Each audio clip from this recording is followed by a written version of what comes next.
এই কুলেখাড়া পাতা নিশ্চয়ই জানেন কেন খায়। যাদের শরীরে রক্ত কম, আয়রন কম, তাদের জন্যই এই কুলেখাড়া পাতা। কিন্তু কিভাবে খেলে শরীরে আয়রন বাড়বে সেটাই আজকে দেখাবো।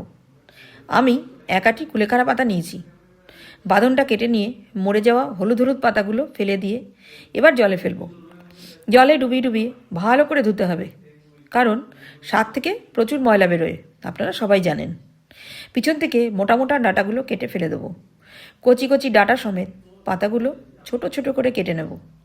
পুরোটাই মিক্সিতে ফেলে অল্প জল দিয়ে পিষে নিতে হবে। এবারই আসল খেলা। আমি একটা কাটারি নিয়েছি, আপনারা যে কোনো লোহার জিনিস নিতে পারেন। খুব ভালো করে গ্যাসে গনগনে করে দুপিটি পুড়িয়ে নিতে হবে। এবার পিষে রাখা কুলেখাড়া পাতার রসটা একটা বড় বাটিতে ছেঁকে নিতে হবে।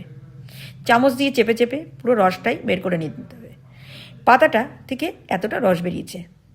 গরম লোহাটা ওই রসের মধ্যে ঘুরিয়ে ঘুরিয়ে এপিট ওপিট করে নিতে হবে। এবার কাপে বা গ্লাসে রেখে গরম গরম খান।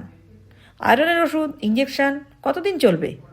প্রাকৃতিক উপায়ে এভাবে সুস্থ রাখার চেষ্টা করুন। ভিডিওটা ভালো লাগলে একটা লাইক দিয়ে সবার সাথে শেয়ার করে দিন।